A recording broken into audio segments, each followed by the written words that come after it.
नमस्ते बच्चों।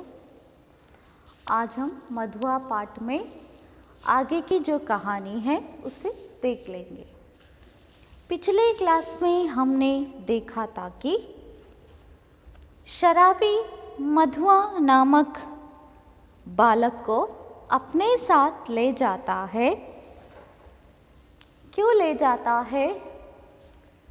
वो बालक जिस घर में काम करता था वहाँ लल्लू नामक जमादार उसे मारता था, पीटता था। उस बालक को आज बहुत भूख लगी थी। सुबह से उसे खाने के लिए कुछ नहीं मिला था। इसे कहने के लिए वो लल्लू के पास गया था। मार तो वो रोज ही खाता है, तो आज भूख लग रही है, मुझे खाने के लिए कुछ दे दो, ऐसा पूछने वो गया था, तो उसे मार खाना पड़ा। उस समय शराबी ठाकुर सरदार सिंह को कहानियाँ सुनाकर उनके द्वारा दिए हुए 1 रुपये को लेकर लल्लू को सरदार सिंह के यहाँ भेजने के लिए, उसे बुलाने के लिए वहाँ आ जाता है। तो इस घटना, कौन सी घटना? लल्लू उस बालक को मार रहा था, गाली दे रहा था, इसे शराबी भी सुन लेता है। अंत में डरते हुए वो बालक घर के अंदर नहीं जाता है, वो सीधा घर से बाहर निकलता है। उस समय शराबी बाहर के प्रकाश में बालक के उस छोटे से गोरे सुंदर मुंह को देखता है। आंखों से आंसू ढुलक रही थी। तो शराबी बड़े प्यार से उस बालक के आंसुओं को पोंछ लेता है और उसका हाथ पकड़कर उसे अपने साथ ले जाता है। जैसे ही शराबी की इस सहानुभूति को उस छोटे से बालक ने मौन रूप से स्वीकार किया था और वो रास्ते पर जा रहे थे। उस समय बाहर कड़ाके की ठंड पड़ी थी। समय 10 बजे था, है ना? तो बालक को भूख ज़्यादा हो रही थी, वो रो रहा था। उस समय शराबी उसे डांटता है, तो बालक कहता है, आज मुझे दिन भर खाने के लिए कुछ नहीं मिला। तो शराबी क्या करता है, सीधा उस बालक को अपने घर ले जाता है। सुबह का बचा हुआ एक पराठे का टुकड़ा उसे फटे हुए कंबल के नीचे उसने रख दिया था। किसने? शराबी ने। उसे ही दे देता है और बालक से कहता है, तुम इसे चबा दो, तुम्हारा पेट भरने के लिए मैं कुछ खाने की चीज़ें ले आऊँगा। ऐसा कहकर शराबी गली से बाहर निकलता है। आगे क्या हुआ देखिए। शराबी गली के बाहर भागा। उसके हाथ में 1 रुपया था। वो सोच लेता है, 12 आने का देशी अद्दा, 2 आने की चाय, 2 आने की पकौड़ी, नहीं आलू मटर और 4 आने का मांस खरीदूंगा। पर यह छोकरा, इसका घड़ा जो भरना होगा, यह कितना खाएगा और क्या खाएगा? तो उसे आश्चर्य होता है। ओह, आश्चर्य सूचक शब्द। आज तक तो कभी मैंने दूसरों के खाने का सोच विचार किया ही नहीं, तो क्या ले चलो? तो उसके मन में आया, पहले एक अद्धा ही ले लूँगा। शराबी गली से बाहर भागा, उसके हाथ में 1 रुपया था। किसने दिया था? ठाकुर सरदार सिंह ने दिया था। और वो सोचता है उस 1 रुपये से पहले क्या खरीदना चाहिए? 12 आने का एक देशी अद्दा, 2 आने की चाय, 2 आने की आलू मटर और 4 आने का मांस खरीदना चाहिए। तो वो उस बालक के बारे में सोचता है, ये बालक तो मेरे साथ है, वो कितना खाएगा, क्या खाएगा, मैं नहीं जानता। तब उसे आश्चर्य होता है कि आज तक मैंने किसी के खाने पीने के बारे में और किसी के पसंद नापसंद के बारे में सोचा तक नहीं। तो ये बालक क्या खाएगा, उसे कौन सी चीज़ पसंद है, उसकी पसंद नापसंद क्या है, मैं नहीं जानता। तो उसे क्या ले चलो, ऐसा सोचते सोचते वो क्या करता है, जाता है। इतना सोचते सोचते उसकी आंखों पर बिजली के प्रकाश की झलक पड़ी। उसने अपने को मिठाई की दुकान पर खड़ा पाया। वह शराब का अद्धा लेना भूलकर मिठाई पूरी खरीदने लगा। नमकीन लेना भी न भूल पाया। पूरे 1 रुपये का सामान लेकर वह दुकान से हटा। जल्द पहुंचने के लिए एक तरह से दौड़ने लगा। अपनी कोठरी में पहुंचकर उसने दोनों की पांत मतलब पंक्ति बालक के सामने सजा दी। उनकी सुगंध से बालक के गले में एक तरावट पहुंची। तरावट मतलब ताजगी। वह मुस्कुराने लगा। शराबी ने मिट्टी की गगरी से, गगरी मतलब घड़ा, पानी उंडेलते हुए कहा, नटखट कहीं का, हंसता है सौंधी भास नाक में पहुंची ना, ले खूब ठूंस कर खा ले। और फिर रोया कि पीटा। नटखट मतलब शरारती, सौंधी सुवासित, ये खुशबू, खाने की जो चीज़ लाया है ना, उनकी खुशबू तुम्हारे नाक में पहुंची ना, ऐसा पूछ लेता है। शराबी ऐसा सोचता है कि पहले मुझे एक देशी अद्धा लेना है, मतलब शराब का बॉटल खरीदना है। और रास्ते पर जा रहा था तो उसे एक मिठाई की दुकान दिखाई पड़ी। वो सीधा वहाँ गया, मिठाई और पूरी खरीदने लगा। नमकीन लेना भी न भूल पाया। उसके पास 1 रुपये था। पूरे 1 रुपये का सामान लेकर वो दुकान से दौड़ते हुए घर आया। घर आकर लाई हुई चीज़ों को बालक के सामने बहुत अच्छी तरह से सजा देता है।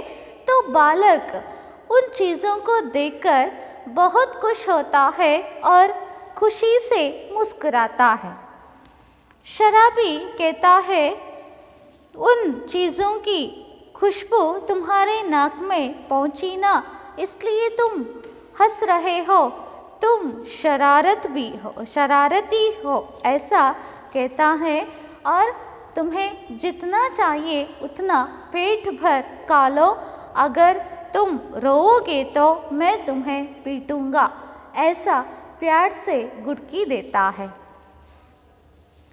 ಶರಾಬಿ ಆ ಬಾಲಕನ ಹಸಿವನ್ನು ನೀಗಿಸಲಿಕ್ಕೆ ಏನು ಮಾಡ್ತಾನೆ, ತನ್ನ ಬಳಿ ಇದ್ದ 1 ರೂಪಾಯಿಯನ್ನು ಹಿಡ್ಕೊಂಡು ಆ ಏರಿಯಾದಿಂದ ಹೊರಗೆ ಹೋಗ್ತಾನೆ. ಯಾವುದಾದ್ರೂ ಅಂಗಡಿಗಳು ಅಲ್ಲಿ ಕಾಣ್ತದೋ, ಅಲ್ಲಿ ಏನಾದರೂ ತಿನ್ನುವ ವಸ್ತುಗಳು ಸಿಗ್ಬೋದು ಏನು ಅಂತ ಹೋಗ್ತಾನೆ. ದಾರಿಯಲ್ಲಿ ಹೋಗ್ತಿರ್ಬೇಕಾದ್ರೆ ಶರಾಬಿಯ ಮನಸ್ಸಿಗೆ ಒಂದು ವಿಚಾರ ಹೊಳಿತದೆ. ನನ್ನ ಬಳಿ ಇರುವ 1 ರೂಪಾಯಿ, 1 ರೂಪಾಯಿ ಅಂತ ಹೇಳಿದರೆ ಆಗಿನ ಕಾಲದಲ್ಲಿ ತುಂಬ ಮಹತ್ವವಾದ್ದು. ಅದಕ್ಕೆ ತನ್ನದೇ ಆದಂತಹ ಒಂದು ಸ್ಥಾನ ಇತ್ತು. ಹಾಗಾಗಿ ಅವನು ಯೋಚನೆ ಮಾಡ್ತಾನೆ, ಈ 1 ರೂಪಾಯಿಯಲ್ಲಿ 12 ಆಣೆಯ ಒಂದು ಶರಾಬಿನ ಬಾಟಲನ್ನು ಖರೀದಿಸಬೇಕು. 2 ಆಣೆದು ಚಾಯ್ ಟೀ ಖರೀದಿಸಬೇಕು ಮತ್ತು 2 ಆಣೆಗೆ ಬಟಾಟೆ ಅದು ಖರೀದಿಸಬೇಕು. ಅದರ ಜೊತೆಗೆ 4 ಆಣೆಗೆ ಮಾಂಸ ಖರೀದಿಸಬೇಕು ಅಂತ ಯೋಚನೆ ಮಾಡ್ತಾನೆ. ಅಷ್ಟೊತ್ತಿಗೆ ಆ ಬಾಲಕನ ನೆನಪಾಗ್ತದೆ. ಆ ಬಾಲಕನ ಹಸಿವನ್ನು ನೀಗಿಸ್ಬೇಕಲ್ವಾ, ಅವನು ಏನು ತಿಂತಾನೆ, ಅವನ ಇಷ್ಟಾನಿಷ್ಟಗಳು ಏನು ಅಂತ ನನಗೆ ಗೊತ್ತಿಲ್ಲ. ಆಗ ಅವನಿಗೆ ಸ್ವತಃ ಆಶ್ಚರ್ಯ ಆಗ್ತದೆ, ಇಷ್ಟು ದಿವಸಗಳಲ್ಲಿ ನಾನು ಇನ್ನೊಬ್ಬರ ಇಷ್ಟಾನಿಷ್ಟ ಆಗಿರಲಿ, ಅವರು ಏನನ್ನು ತಿಂತಾರೆ ಅನ್ನುವ ಬಗ್ಗೆ ಯೋಚನೆ ಮಾಡಿದವನೇ ಅಲ್ಲ. ಇನ್ನೊಬ್ಬರ ಬಗ್ಗೆ ನಾನು ಯಾವತ್ತೂ ಯೋಚನೆ ಮಾಡಲಿಲ್ಲ. ಹಾಗಿರುವಾಗ ಈ ಬಾಲಕನಿಗೆ ಏನಿಷ್ಟ, ಅವನು ಎಷ್ಟು ತಿಂತಾನೆ, ಅವನು ಏನು ತಿಂತಾನೆ, ಇದೆಲ್ಲ ನನಗೆ ಗೊತ್ತಿಲ್ಲ. ಹಾಗಿರುವಾಗ ನಾನೇನು ಅವನಿಗೆ ತಿನ್ನಲಿಕ್ಕೆ ಕೊಂಡೋಗಲಿ ಅಂತ ಯೋಚನೆ ಮಾಡ್ತಾನೆ. ಏನೇ ಆಗಲಿ ಮೊದಲೊಂದು ಶರಾಬಿನ ಬಾಟಲನ್ನೇ ಖರೀದಿಸಬೇಕು ಅಂತ ಯೋಜನೆ ಹಾಕಿಕೊಂಡು ಅವನು ದಾರಿಯಲ್ಲಿ ಹೋಗ್ತಿರ್ಬೇಕಾದ್ರೆ ಅವನ ಕಣ್ಣಿಗೆ ಒಂದು ಮಿಠಾಯಿ ಅಂಗಡಿ ಕಾಣಿಸಿತು. ಮಿಠಾಯಿ ಅಂಗಡಿ ಕಾಣಿಸಿದಾಗ ತನಗೆ ಗೊತ್ತಿಲ್ಲದ ಹಾಗೆ ಅವನು ಅರಿವೇ ಇಲ್ಲದೆ ಮಿಠಾಯಿ ಅಂಗಡಿಯ ಮುಂದೆ ಹೋಗಿ ನಿಂತ. ಅಲ್ಲಿ ಪೂರಿ ಮಿಠಾಯಿ ಖರೀದಿಸಲಿಕ್ಕೆ ತೊಡಗಿದ. 1 ರೂಪಾಯಿಯನ್ನು ಖರ್ಚು ಮಾಡಿ ಬಂದ. 1 ರೂಪಾಯಿಗೆ ಎಷ್ಟೆಲ್ಲ ವಸ್ತುಗಳು ಸಿಗ್ತದೆ ಅದನ್ನೆಲ್ಲ ಖರೀದಿಸಿ ಓಡುತ್ತಾ, ಅಂದರೆ ಮನೆಗೆ ಬೇಗ ತಲುಪಬೇಕು ಅನ್ನುವಂಥ ಯೋಚನೆಯಲ್ಲಿ ಓಡ್ತಾ ಮನೆಗೆ ಬಂದು ತಾನು ತಂದಂಥ ವಸ್ತುಗಳನ್ನು ಆ ಬಾಲಕನ ಮುಂದೆ ತುಂಬ ವ್ಯವಸ್ಥಿತವಾಗಿ ಅಲ್ಲಿ ಜೋಡಿಸಿಟ್ಟ. ಬಾಲಕ ಆ ವಸ್ತುಗಳನ್ನು ನೋಡ್ತಿದ್ದ ಹಾಗೆ ಅವನಿಗೆ ತುಂಬ ಖುಷಿ ಆಯಿತು. ಅವನ ಮುಖದಲ್ಲಿ ನಗು ಮೂಡಿತು ಅಂತ ಹೇಳುವಂಥದ್ದು. ಶರಾಬಿ ನೀರು ಕುಡಿತಾ ಕೇಳ್ತಾ ಇದ್ದಾನೆ, ನೀನು ತುಂಬ ತುಂಟನಲ್ವೇ, ಈಗ ನಗ್ತಾ ಇದ್ದೀಯಾ? ಆ ಪದಾರ್ಥಗಳ ಸುವಾಸನೆ ನಿನ್ನ ಮೂಗಿಗೆ ಬಡಿಯುತ್ತಾ? ಸರಿ, ನಿನಗೆಷ್ಟು ಹಸಿವಾಗಿದ್ದೆ ಅಂತ ನನಗೆ ಗೊತ್ತಿದೆ. ಹಾಗಾಗಿ ನಿನಗೆ ಎಷ್ಟು ಬೇಕು ಅಷ್ಟು ತಿನ್ನು, ಹೊಟ್ಟೆ ತುಂಬ ತಿನ್ನು ಅಂತ ಹೇಳ್ತಾನೆ. ಆದರೆ ಪುನಃ ನೀನು ಅಳಲಿಕ್ಕೆ ಪ್ರಾರಂಭ ಮಾಡಿದರೆ ನಾನಂತೂ ಖಂಡಿತ ನಿನಗೆ ಹೊಡಿತೇನೆ ಅಂತ ಹೇಳ್ತಾನೆ. ಅಂದರೆ ಪ್ರೀತಿಯಿಂದ ಗದರ್ತಾ ಇರ್ತಾನೆ. दोनों ने बहुत दिन पर मिलने वाले 2 मित्रों की तरह साथ बैठकर भरपेट खाया। सीली जगह में सोते हुए बालक ने शराबी का पुराना बड़ा कोट ओढ़ लिया था। जब उसे नींद आ गई तो शराबी भी कंबल तानकर बड़बड़ाने लगा। सोचा था आज 7 दिन पर भरपेट पीकर सोऊंगा, लेकिन यह छोटा सा रोना पाजी न जाने कहाँ से आधम का। सीली जगह मतलब गीला ಒದ್ದೆಯಾದ ಸ್ಥಳ. ಓಡುನ ಅಂತ ಹೇಳಿದ್ರೆ ಹೊತ್ತುಕೊಳ್ಳೋದು. ತಾನನ ಖೀಂಚ್ನ, ಬಡ್ಬಡಾನ ವ್ಯರ್ಥ ಕಿ ಬಕವಾದ್ ಕರ್ನ, व्यर्थ की बकवाद करना। शराबी और मधुआ दोनों साथ बैठकर बहुत दिन के बाद मिलने वाले 2 मित्रों की भांति भरपेट खाना खा लेते हैं। शराबी बालक को सोने की व्यवस्था कर देता है। उस गीली हुई जगह में सोते हुए बालक शराबी का पुराना बड़ा कोट ओढ़ लेता है। रात के समय शराबी कंबल अपनी ओर खींचकर अपने आप बड़बड़ाने लगता है। वो ऐसा कह रहा था कि मैंने सोचा था आज 7 दिन के बाद भरपेट पीकर सोना है, परंतु ये लड़का कहाँ से आया और क्यों मेरे साथ है, ऐसा वो सोच लेता है। ಅಂದರೆ ಇಬ್ಬರೂ ಕೂಡ ತುಂಬ ದಿವಸಗಳ ನಂತರ ಸಿಕ್ಕಿದ ಗೆಳೆಯರ ಹಾಗೆ ಪರಸ್ಪರ ಪ್ರೀತಿಯಿಂದ ಒಟ್ಟಿಗೆ ಕೂತು ಹೊಟ್ಟೆ ತುಂಬ ಊಟ ಮಾಡ್ತಾರೆ. ಬಾಲಕನಿಗೆ ಅಲ್ಲೇ ಮಲಗಲಿಕ್ಕೆ ವ್ಯವಸ್ಥೆಯನ್ನು ಮಾಡ್ತಾನೆ. ಅಲ್ಲಲ್ಲಿ ಶರಾಬು ಚೆಲ್ಲಿದೆ. ಆ ಜಾಗದಿಂದ ಸ್ವಲ್ಪ ಈ ಕಡೆ ಮಲಗಲಿಕ್ಕೆ ವ್ಯವಸ್ಥೆ ಮಾಡಿದ ಶರಾಬಿ ಹೊದ್ದುಕೊಳ್ಳಿಕ್ಕೆ ಅವನ ಹಳೆಯದಾದಂಥ ಒಂದು ಕೋಟನ್ನು ಕೊಡ್ತಾನೆ. ತಾನು ಆ ಹರಿದ ಕಂಬಳಿಯನ್ನು ಹೊದ್ದುಕೊಂಡು ಮಲಗ್ತಾನೆ. ಅರ್ಧರಾತ್ರಿಯ ಹೊತ್ತಿಗೆ, ಮಧ್ಯರಾತ್ರಿ ಆಗುವಾಗ ಶರಾಬಿಗೆ ಎಚ್ಚರ ಆಯಿತು. ಅವನು ಬಡಬಡಿಸ್ತಾ ಇರ್ತಾನೆ. ಹೇಳ್ತಾನೆ, ಇವತ್ತು ನಾನು 7 ದಿವಸಗಳ ನಂತರ ಹೊಟ್ಟೆ ತುಂಬ ಕುಡಿದು ಮಲಗಬೇಕಂತ ಬಯಸಿದ್ದೆ. ಆದರೆ ಈ ಅಳುಮುಂಜಿ ಬಾಲಕ ನನಗೆಲ್ಲಿ ಗಂಟು ಬಿದ್ದ, ಇವನೆಲ್ಲಿಂದ ಬಂದಪ್ಪ ಅಂತ ತನ್ನನ್ನು ತಾನು ಪ್ರಶ್ನೆ ಮಾಡಿಕೊಳ್ತಾ ಬಡಬಡಿಸ್ತಾ ನಿದ್ದೆ ಹೋದ. एक चिंतापूर्ण आलोक में आज पहले पहल शराबी ने आंख खोलकर कोठरी में बिखरी हुई धारित्री की विभूति को देखा और देखा उस घुटनों से टुड्डी लगाए हुए निरीह बालक को। कोठरी मतलब कमरा, बिखरना, फैलना। धारित्री मतलब गरीबी। घुटना, घुटनों के सहारे बैठना ಅಂದರೆ ನೀಸ್ ಅಂತ ಹೇಳುತ್ತೆ, ಮೊಣಕಾಲು. टुड्डी लगाना मतलब घुटनों के सहारे टुड्डी लगाकर सोना.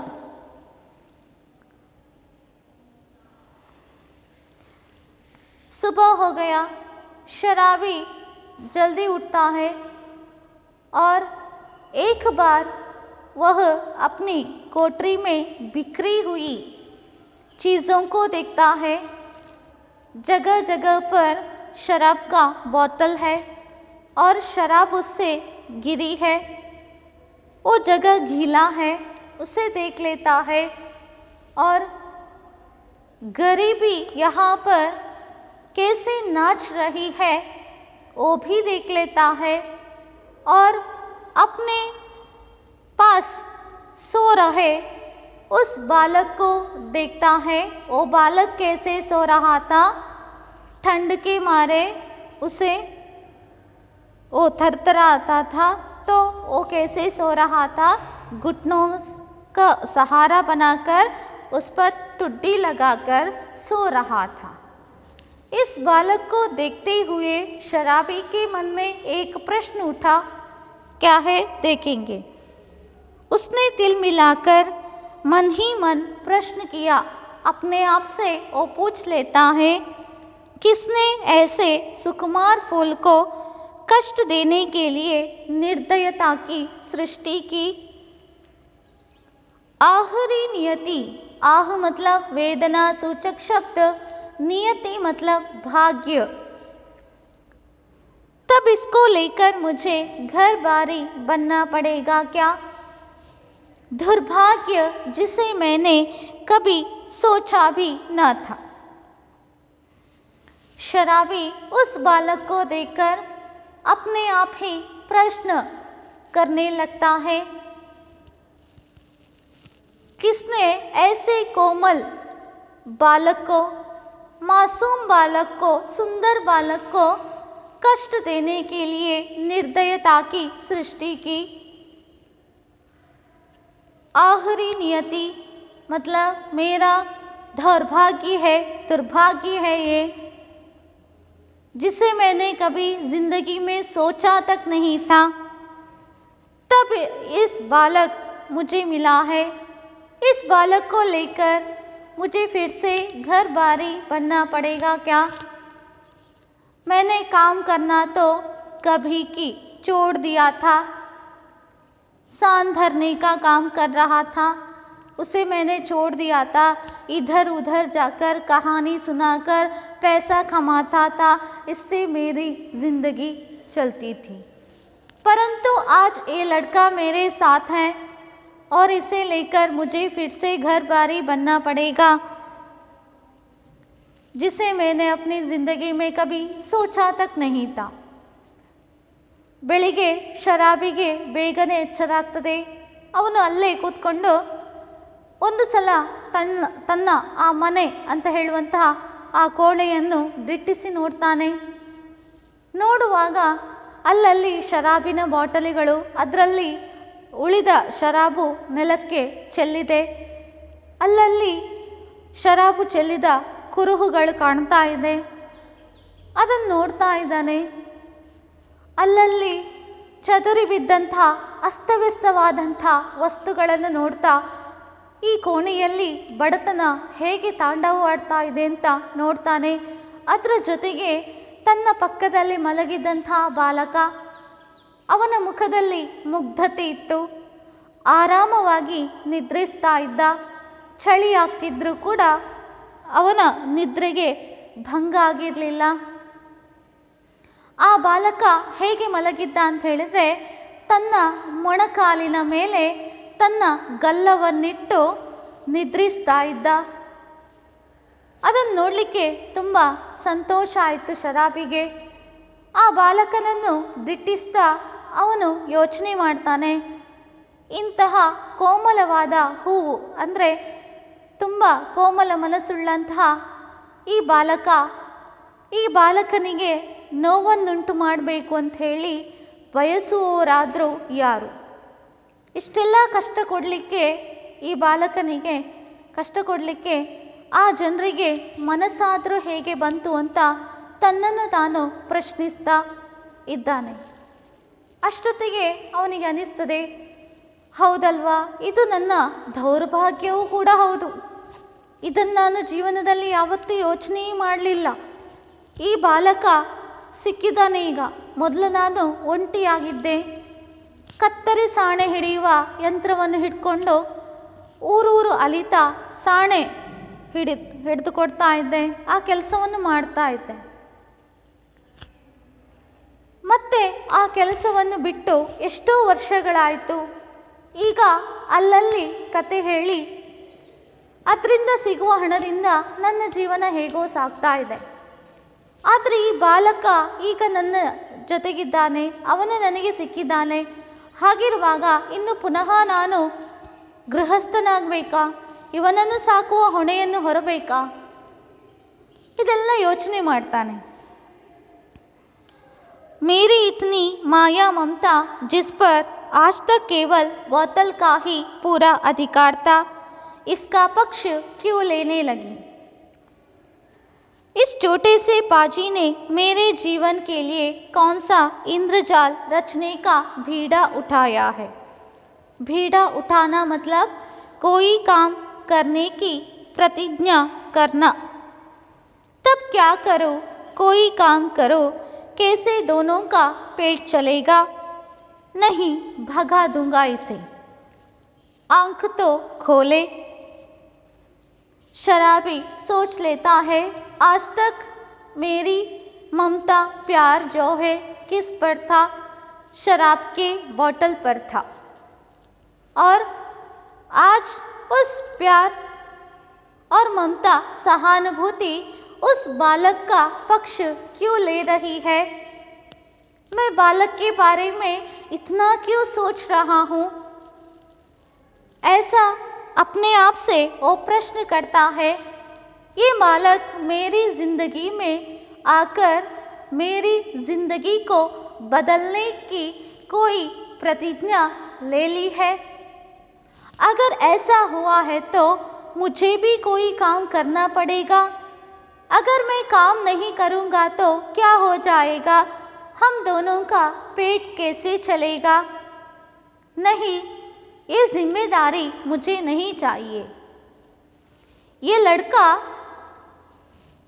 पहले उठे और उसके बाद मैं उसे इस घर से भगा दूंगा, ऐसा शराबी सोच लेता है. ಅಂದರೆ ಅವನು ಯೋಚನೆ ಮಾಡ್ತಾನೆ, ಇಷ್ಟರವರೆಗೆ ನನ್ನ ಜೀವನದಲ್ಲಿ ಶರಾಬಿನ ಬಾಟಲನ್ನು ಬಿಟ್ಟರೆ ಯಾರಿಗೂ ಕೂಡ ಯಾವುದೇ ಸ್ಥಾನಮಾನ ಇರಲಿಲ್ಲ. ಯಾರನ್ನು ನಾನು ಅಷ್ಟೊಂದು ಹಚ್ಚಿಕೊಳ್ತಾ ಇರಲಿಲ್ಲ. ಶರಾಬಿನ ಬಾಟಲ್ನ ಮೇಲೆ ನನಗೆ ಪ್ರೀತಿ ಅಂತ ಹೇಳ್ತಾನೆ. ಹಾಗಿರುವಾಗ ಇವತ್ತು ಆ ಬಾಲಕನ ಬಗ್ಗೆ ನಾನು ಇಷ್ಟೊಂದು ಯಾಕೆ ಯೋಚನೆ ಮಾಡ್ತಾ ಇದ್ದೇನೆ? ನನ್ನ ಮನಸ್ಸು ಅವನ ಬಗ್ಗೆ ಯಾಕೆ ಯೋಚನೆ ಮಾಡ್ತಾ ಇದೆ? ಕರುಣೆ, ಸಹಾನುಭೂತಿ, ಪ್ರೀತಿ, ವಾತ್ಸಲ್ಯವನ್ನು ಅವನಿಗೆ ಯಾಕೆ ನಾನು ತೋರಿಸ್ತಾ ಇದ್ದೇನೆ? ಅವನು ನನಗೆ ಅಂತಹ ಏನು ಮೋಡಿ ಮಾಡಿದ್ದಾನೆ? ನನ್ನ ಜೀವನದಲ್ಲಿ ಬಂದು ನನ್ನ ಜೀವನವನ್ನು ಪರಿವರ್ತನೆ ಮಾಡುವಂಥ ಪ್ರತಿಜ್ಞೆಯನ್ನೇನಾದರೂ ಈ ಬಾಲಕ ಮಾಡಿದ್ದಾನ ಹೇಗೆ ಅಂತ ಯೋಚನೆ ಮಾಡ್ತಾನೆ. ಒಂದು ವೇಳೆ ಇವನು ನನ್ನ ಜೀವನವನ್ನು ಬದಲಾಯಿಸಲಿಕ್ಕೆ ಅಂತ ಬಂದಂಥ ದೇವದೂತನಾಗಿದ್ದರೆ ನಾನೇನು ಮಾಡಬೇಕು? ನಾನು ಪುನಃ ಕೆಲಸವನ್ನು ಮಾಡಬೇಕಾದಿತ್ತಾ?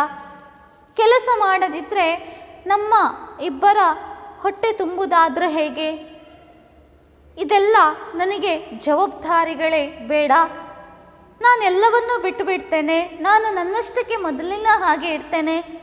ಈ ಬಾಲಕ ಮೊದಲು ಎಚ್ಚರ ಆಗಲಿ, ಆಮೇಲೆ ನಾನು ಇವನನ್ನು ಇಲ್ಲಿಂದ ಹೊರಗಡೆ ಕಳಿಸಿಬಿಡ್ತೇನೆ, ಓಡಿಸಿಬಿಡ್ತೇನೆ ಅಂತ ಯೋಚನೆ ಮಾಡ್ತಾನೆ. Thank you.